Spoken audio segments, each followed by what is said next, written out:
Full Sutton Prison is located in Yorkshire. It's a Category A prison and holds some of the most dangerous criminals, and they are who we are going to be looking at today. 1. John Cannan. John Cannan was a car salesman and said himself that he was very charming. At age 14, he indecently assaulted a woman and was placed on probation. He was married and had a child by 1980, but was an alcoholic and his marriage was on the ropes. Around this time in the West Midlands, a number of Rs took place. Homes on the market through estate agents were targeted. No one was ever charged for this, but the police suspect it was John Cannan.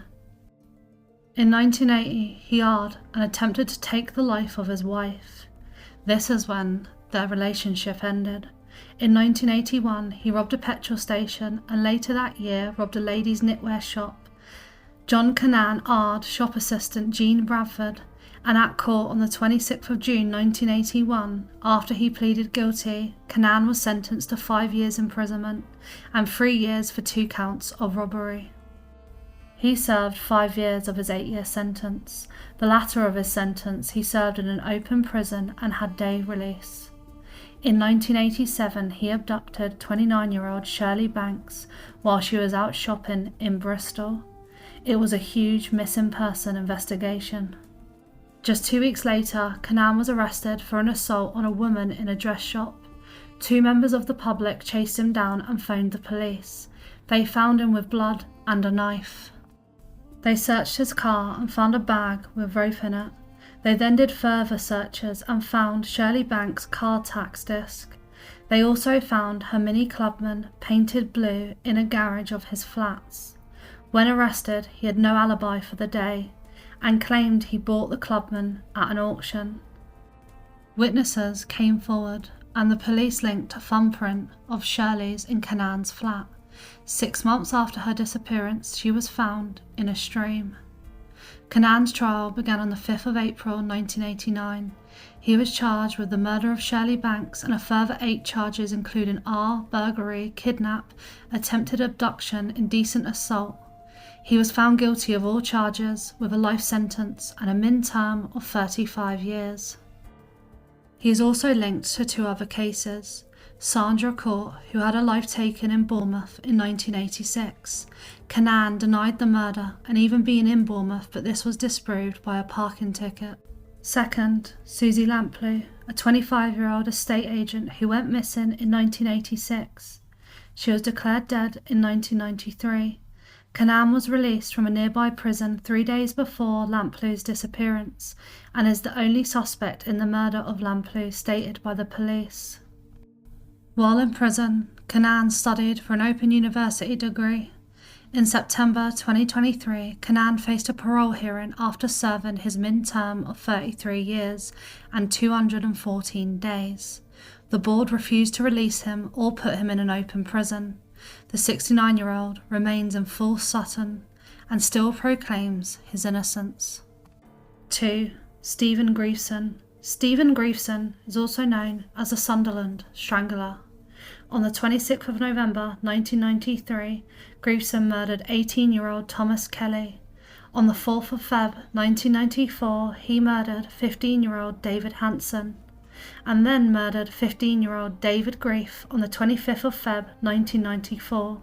All the boys went to the same school, which led the police to the conclusion that all 3 knew their murderer.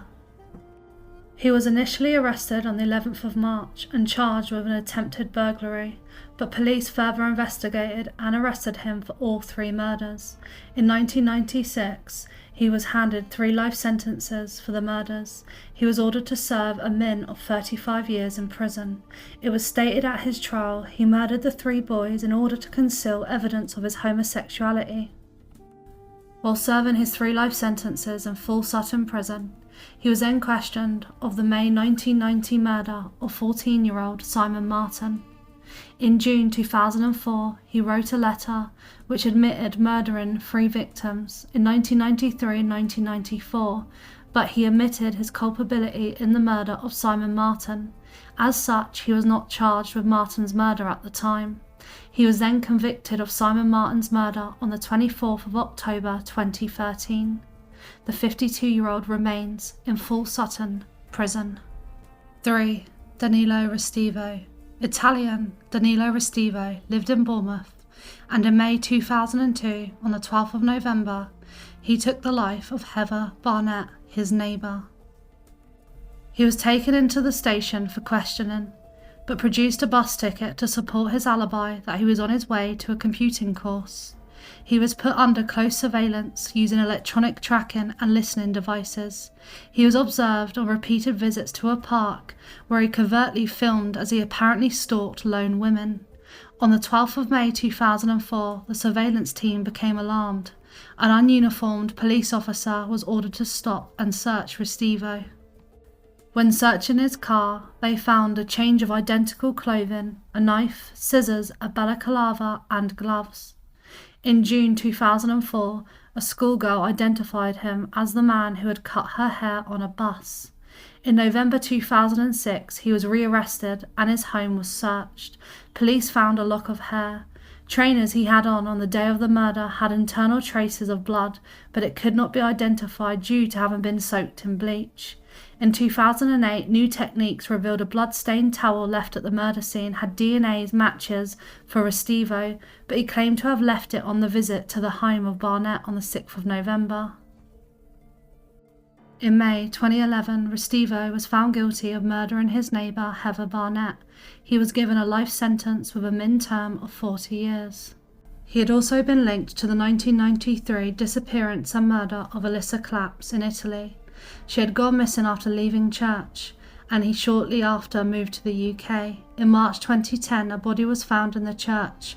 Strands of Clap's hair had been cut from her head shortly after her death and placed near her hands the same way Heather's was. Italian investigations found DNA and other evidence indicating Restivo was the murderer of Claps. He is also the suspect in the murder of South Korean student Jong Oki-shin in Bournemouth. She was found with a clump of hair in her hand. In 2014, Restivo appealed against a decision he should be deported, the Home Secretary having ordered his transfer to Italy, where he would be jailed for life. He is still appealing this. He is due for a deportation court hearing in May 2024, but currently remains in full Sutton prison. 4. David McCulhey. David McCulhey and John Duffy were lifelong friends from school. In 1982, a woman was arred by two men near Hampstead Heath railway station. 18 more women were attacked over the next year, mostly late at night, in quiet places, often near railway stations in and around North London. Further attacks occurred during 1984, and then 3 women were arred on the same night in 1985. On the evening of the 29th of December 1985, Alison Day, aged 19, was on her way to meet her boyfriend. Duffy and McCulhey had been driving around several railway stations and ended up at Hackney Wick, where they saw Alison Day exit the train. Duffy threatened her with a knife and both men essayed her. They then took her life. They then abducted 15-year-old Dutch schoolgirl Marcia Tambuza from a railway station in Surrey. They then took her life on the afternoon of the 17th of April 1986. Just a month later, 29-year-old secretary Anne Locke was abducted and her life taken after she got off a train. Duffy was identified as a suspect by the police. He was known to the police as he had been charged with the art of his estranged wife. Evidence found in his parents' house linked Duffy to the other victims. David McCulhey was questioned, this because of his close friendship with Duffy. He was released without charge. Police knew that Duffy had not committed the offences alone, but Duffy was not forthcoming about his accomplice, but he did eventually admit to his friend also committing the crimes alongside him. In Feb 1988, Duffy was convicted of 2 murders and 4 Rs. He was given a minimum term of 30 years by the judge. This was later extended to a whole life order. Duffy chose not to appeal against his sentence, later claiming that he regretted his crimes and considered the sentence justified. McCulhey was tracked for several months by the police. In 1999, DNA tests proved his involvement, supported by evidence from a search of his home. In 2001, Mulcahy was convicted of 3 counts of murder and 7 counts of R and was given 3 life sentences, with a min 30-year recommendation. He was given 24 years imprisonment for each R offence. There is a website in the name of David Mulcahy, copyrighted. It was made in 2011, arguing his innocence and hoping for a retrial. David Mulcahy remains in full Sutton prison, and Duffy is in Franklin prison. 5. Richard Huckle. Richard Huckle was arrested by Britain's National Crime Agency in 2014 after a tip-off from the Australian Federal Police and convicted in 2016 of 71 charges of offences against children, committed while he posed as a Christian teacher and freelance photographer in Malaysia. In June 2016, he was sentenced to life imprisonment with a min term of 25 years. He was held at Belmarsh Prison and then sent to Full Sutton Prison, where the 33-year-old's life was taken by another inmate, Paul Fitzgerald. 6. Darren Osborne.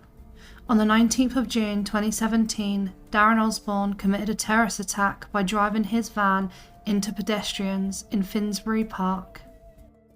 He caused 1 death and injured at least 9 people. This occurred in London, near the Muslim Welfare House, just 100 yards from Finsbury Park's mosque. On the 21st of December 2017, Darren Osborne pleaded not guilty to charges of terrorism-related murder and attempted murder.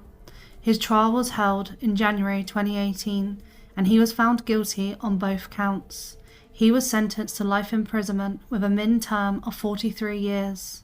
He remains in Full Sutton Prison. 7. Charles Bronson. He was first arrested as a petty criminal and was convicted and sentenced in 1974 to 7 years imprisonment for armed robbery. Further sentences were imposed because of attacks on prisoners and guards. He was returned to prison in 1988 on convictions concerning another robbery. He's a violent prisoner and has taken numerous hostages in the course of confrontations with guards, resulting in sentences of life imprisonment. He has been held at times in each of England's 3 special psychiatric hospitals. In 2023, his application for parole was rejected. He served some time in Full Sutton Prison, but now serves his sentence in Wood Hill Prison. 2 other notable inmates, which we've previously covered, are Dale Cregan, who killed 2 police officers and 2 others. He was given a whole life sentence in 2013. It was reported that Cregan was on a hunger strike at Full Sutton Prison. He was moved to Ashworth Hospital near Liverpool. He was then transferred back to Manchester Prison in March 2018, where it was reported he had boasted about his workout regime and access to snooker and tennis, and that is where he remains. And serial killer Dennis Nilsen, who murdered at least 12 young men and boys between 1978 and 1983. He was convicted of 6 counts of murder and 2 attempted murders. He was sentenced to life imprisonment on the 4th of November 1983. He served his time at Full Sutton Prison, where he died at the age of 72 in 2018. Thanks for watching. Until next time.